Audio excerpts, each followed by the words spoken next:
My name is Sasha Vance. I am 31 years old.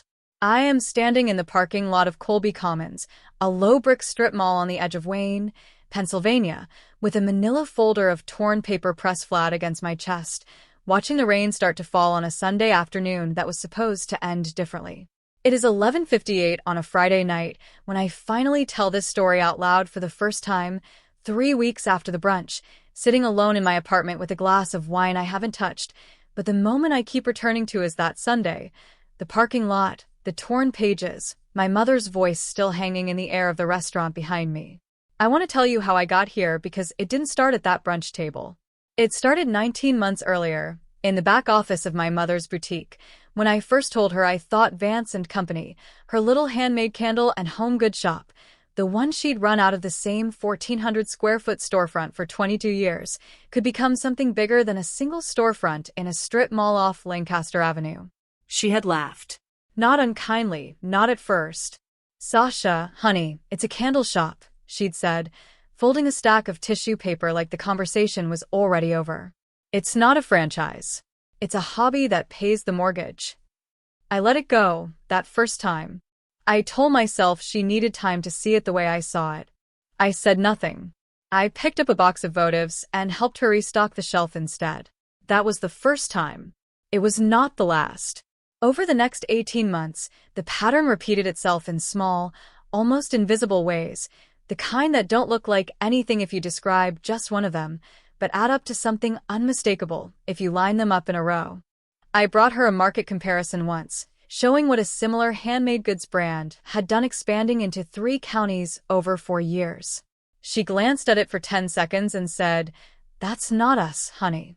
That's a different kind of person running that." I brought her photos of a vacant unit 2 towns over, thinking it might make a natural second location. She said, "One shop is plenty for a woman my age to manage," even though the plan had never once involved her managing a second location herself. It had involved me managing it, the way I already managed 11 properties for people who weren't even related to me. Each time, I let the comment land, absorbed it, and moved the conversation somewhere safer. I told myself I was being patient. I understand now that I was simply rehearsing the same silence, over and over, until it became load-bearing. Here is the thing about my mother, Diane Vance, that I need you to understand before I go further, because it explains everything that came after. My mother built something real. I want to say that clearly because nothing in the story is about diminishing what she made, 22 years running one shop, raising me mostly alone after my father left when I was 9, keeping the lights on through 2 recessions and a pandemic that closed half the storefronts on that same block. She built something. What she never let herself imagine was that it could become something more than what it already was, and somewhere in that limitation, she decided that anyone who saw further than she did, including me, must be naive or arrogant or simply wrong. My older brother Grant never challenged that limitation. Grant sold insurance 2 towns over, made a comfortable and entirely unremarkable living, and never once suggested to our mother that the world might be bigger than the version she'd already decided to live in. Grant got called steady. Grant got called the responsible one. I got called, more and more over the years, the one who's always got some big idea, which in my mother's mouth was never quite a compliment.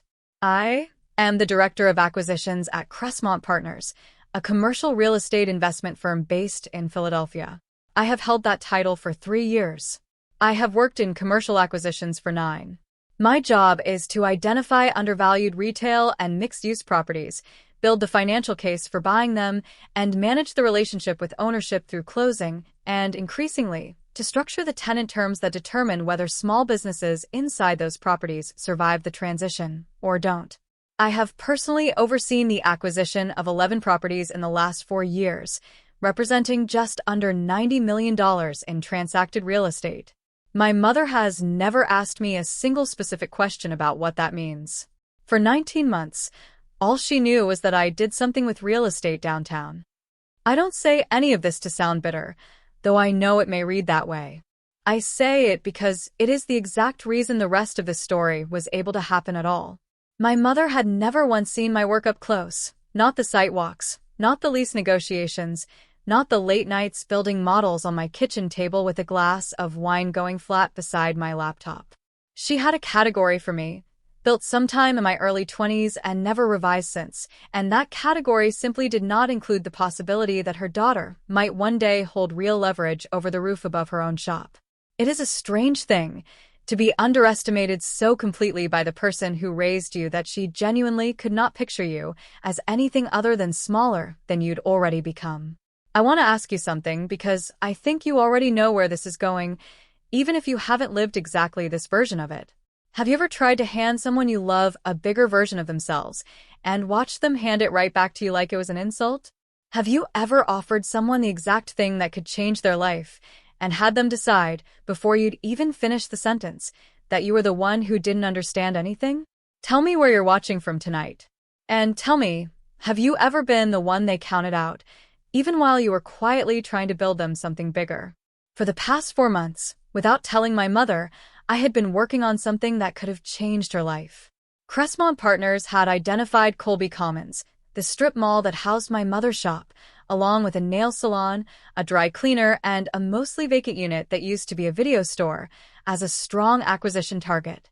The property was owned 70% by a woman named Elaine Price, a retired dentist who had inherited the majority stake from her late husband and had spent a decade managing it with the enthusiasm of someone doing a chore she'd outgrown. I had built the valuation model myself. I had walked the property twice, in March and again in June, standing in the back office of my own mother's shop taking photographs of the ceiling tiles and the HVAC unit without telling her why I was there, letting her assume it was just Sasha being Sasha, always looking at buildings for work. What my mother did not know, what nobody at that shop knew, was that I had structured the acquisition offer specifically around her. I had built in a 10-year lease renewal at below-market rate for Vance and Company, a build-out allowance for expansion into the vacant unit next door, and a right of first refusal if the shop ever wanted to convert into a second location. I had done this not because it was required and not because Crestmont's investment committee cared one way or another about a single candle shop's future. I had done it because it was my mother's shop, and because some part of me still wanted, after everything, to hand her something bigger than what she'd built alone, even if I never planned to tell her it came from me. I had planned to tell her after the deal closed. I had planned to walk into that shop with the signed lease terms and say, quietly, "This is yours now for the next 10 years, guaranteed, and this is the room next door if you ever want it." I had pictured that conversation more times than I want to admit. That plan ended on a Sunday, at brunch, at a restaurant called Wickham's on Lancaster Avenue, in front of my mother, my brother Grant, his wife, and my mother's sister Rosa. I had brought the franchise proposal with me, a separate project, a real one, a plan I'd spent 3 months building on my own time with a franchise consultant, outlining exactly how Vance and Company could expand into 4 additional mainline locations over 5 years, fully financed, with my mother retaining full creative control and a licensing fee structure that would have more than tripled her annual income within 3 years. I wasn't springing it on her cold. I had mentioned, weeks earlier, that I had some ideas I wanted to walk her through. She had said, "Fine, bring them to brunch." I set the folder on the table between the mimosas and the bread basket. I got through the first page, market analysis for target locations, projected revenue, before my mother picked up the stack, looked at it for exactly as long as it takes to read a single sentence, and tore it in half. "This is a hobby," she said, loud enough that the table next to us went quiet. She tore the pages again, into quarters, dropping them onto the tablecloth like she was finishing a chore. "Come back when you grow up." The restaurant did not go fully silent. Restaurants like Wickham's rarely do. There's always an espresso machine or a server's tray to fill the space, but our table did. Grant looked at his plate. Rosa reached for her water glass.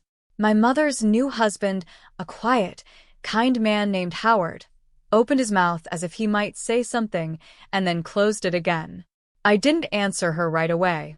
I want to be honest about the version of me that sat at that table because it matters. I did not raise my voice. I did not defend the proposal, page by page, the way some part of me wanted to. I looked at the torn paper scattered across the tablecloth. 3 months of work for location build-outs, a financing structure I'd stayed up until 1 in the morning refining twice that week, and I gathered the pieces into a neat stack, corner by corner, The way you'd clean up broken glass, so no one else gets cut on it. Okay, I said. Just that. Said once, not repeated.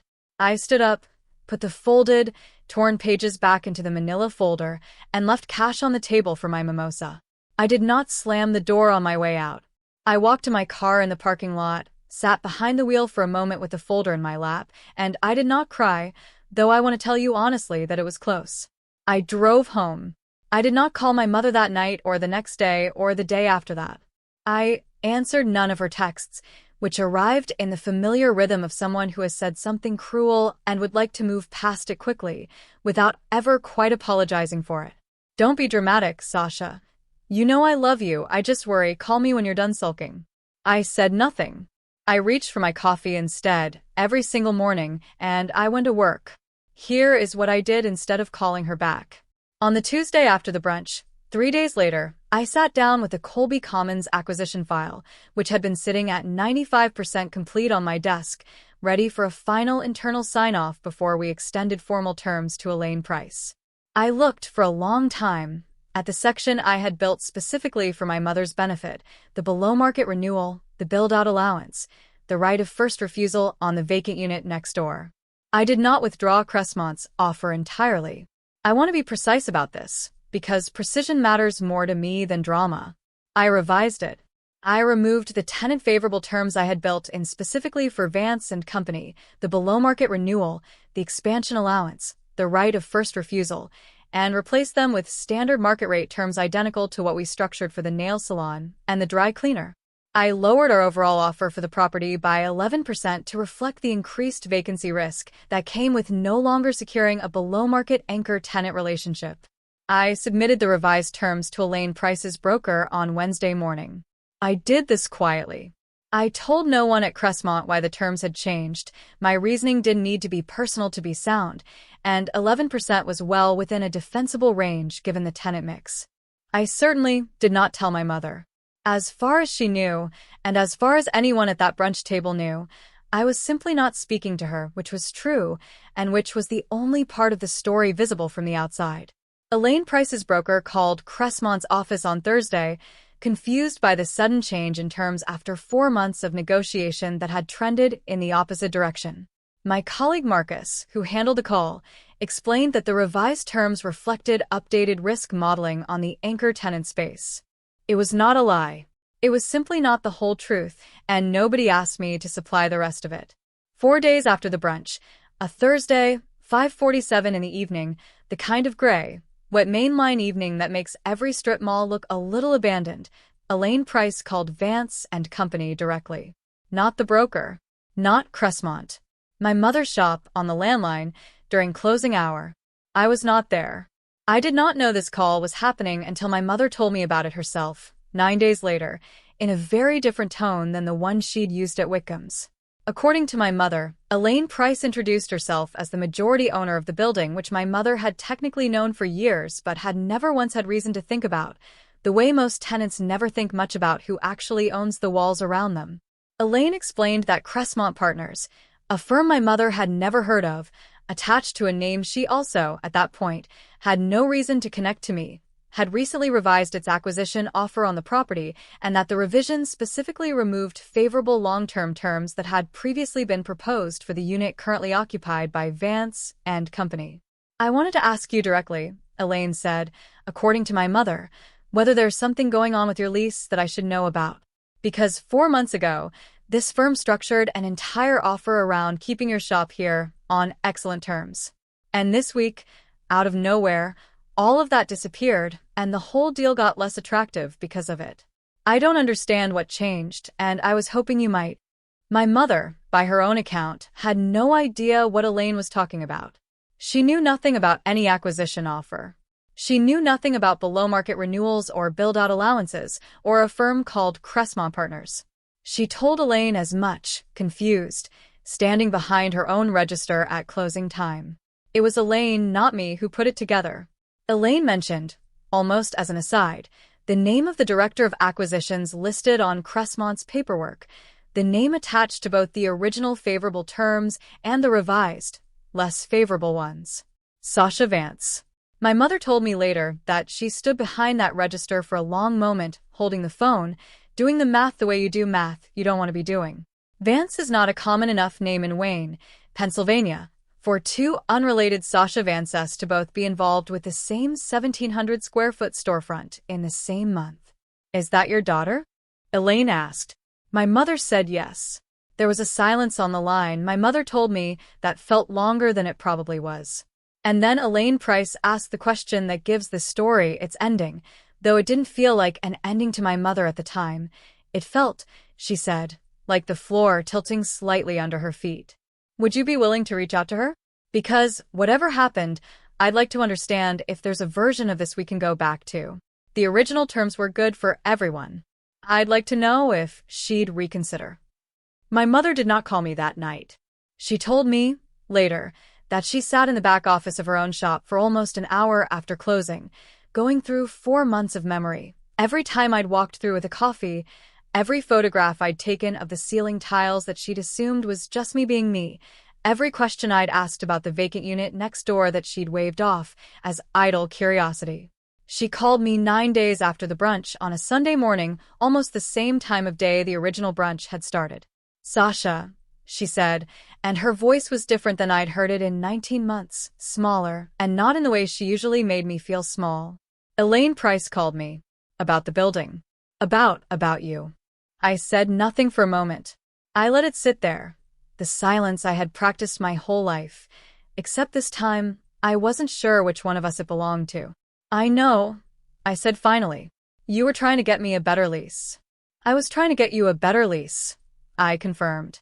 For 10 years. With room to grow into the unit next door if you ever wanted it. I built the whole offer around keeping you exactly where you are, on terms nobody else in that building is getting. And then you took it back. I revised it, I said, after brunch. She was quiet for a long moment. I could hear, faintly, the bell over her shop door, someone coming in, the ordinary sound of a Sunday morning that had nothing to do with either of us. Because of what I said, she said. It wasn't a question. Because of what you said, I agreed.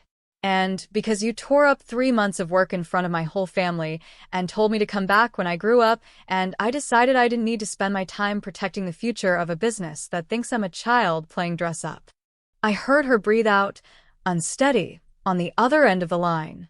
I didn't know, she said, about any of it. Not the shop terms, not. I didn't know you'd built any of that for me. You never asked, I said. Not cruelly. Just true, the same way it had always been true. I should tell you what happened between that Sunday phone call and the weeks that followed, because the reconciliation wasn't as clean as it might sound compressed down to a single conversation. My mother called twice more that same week, and both times I let it go to voicemail, not out of cruelty, but because I genuinely did not yet know what I wanted to say to her, and I had learned, slowly, that saying something before I meant it had never once served either of us well. I finally called her back on a Wednesday evening, standing in my kitchen with the same phone in the same hand I'd used to text my team 4 days after the brunch. She asked if we could talk in person. I said yes, but not yet. I needed a little more time before I sat across the table from her again. She didn't push. That, more than almost anything else, told me something in her had actually shifted because pushing had always been the reflex before. The follow-up call, the guilt wrapped in concern, the assumption that if she just kept knocking I'd eventually open the door on her schedule instead of mine. This time she simply said okay, and let the silence be mine to end. We didn't sit down together until almost 3 weeks after the brunch, at her kitchen table this time, not a restaurant, no audience, no bread basket to fill the silence, if one of us needed it. She had the torn pages of the franchise proposal in front of her. I hadn't known she'd kept them, taped roughly back together along the tier lines, sitting in a drawer in her office since the day she ripped them apart. She slid the folder across the table toward me before either of us said very much at all. The kitchen smelled like the cinnamon candles she'd been testing for a fall line, warm and faintly smoky, and it was strange to sit in that particular smell while having the most serious conversation we'd had in years. I want you to walk me through it, she said.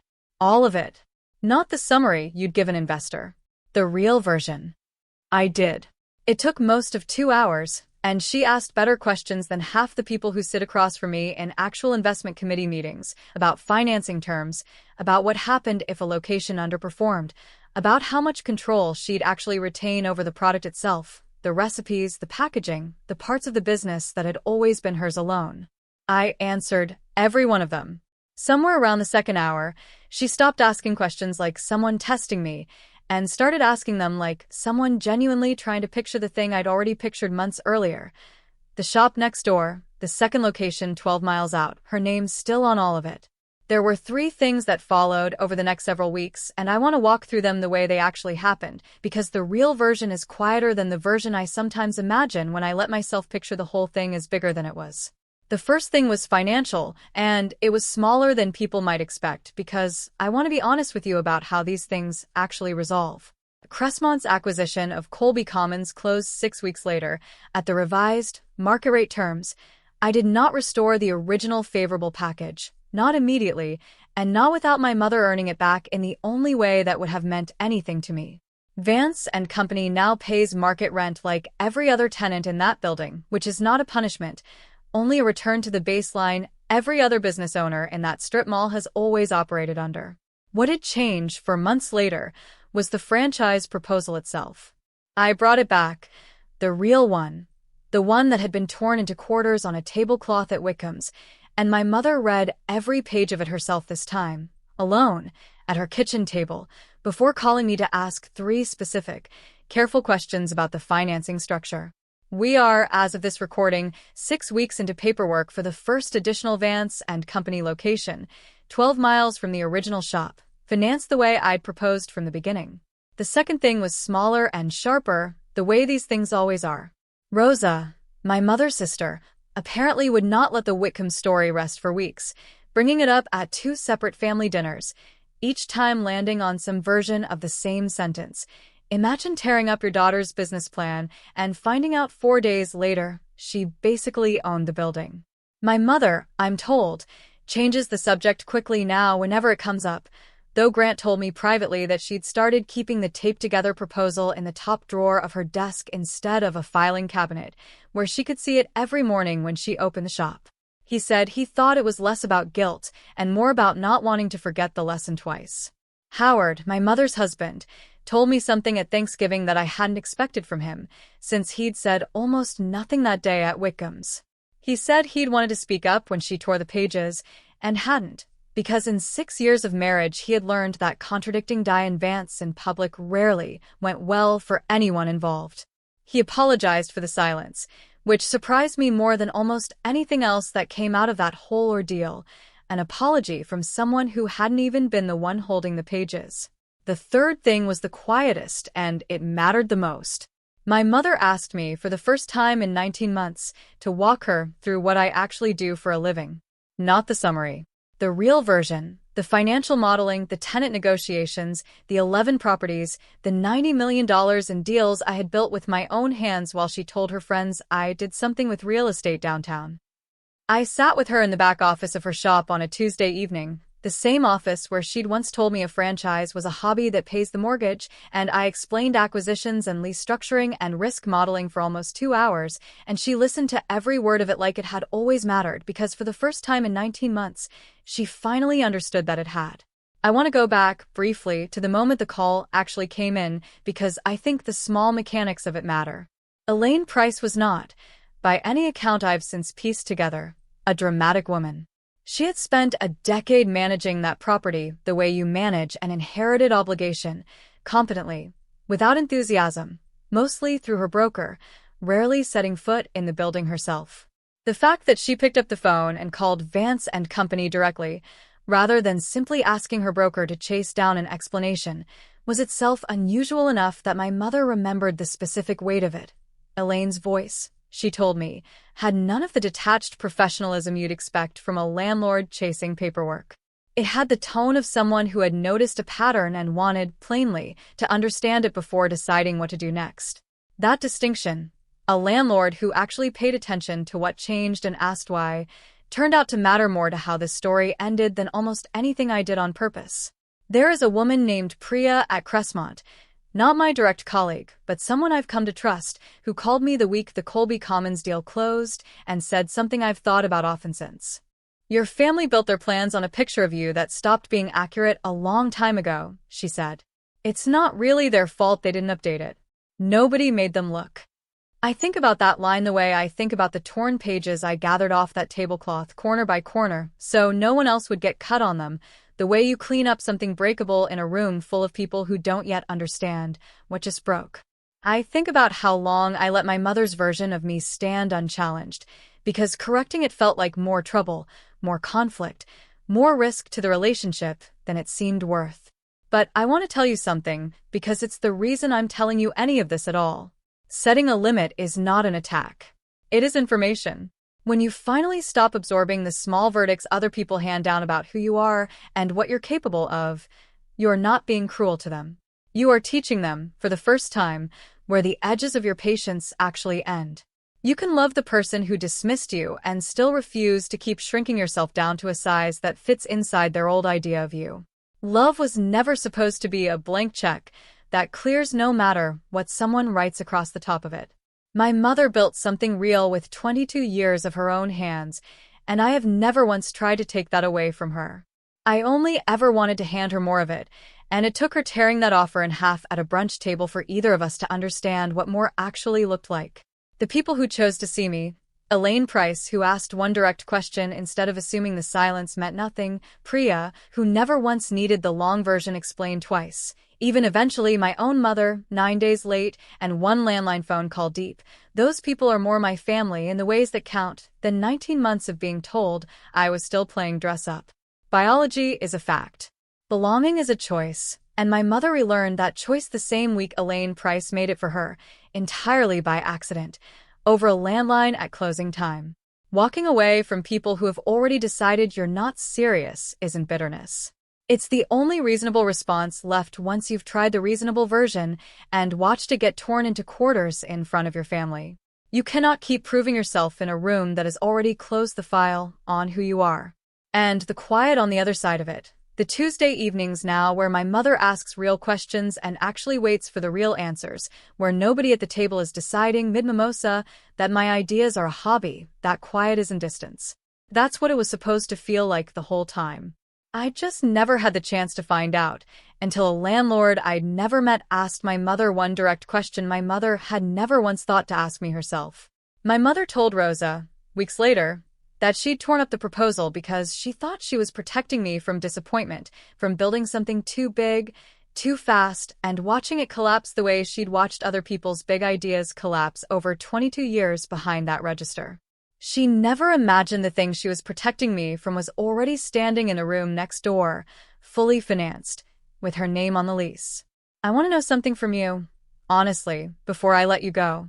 If you had been sitting at that table at Wickham's, watching someone you loved tear your work into quarters in front of your family, would you have argued?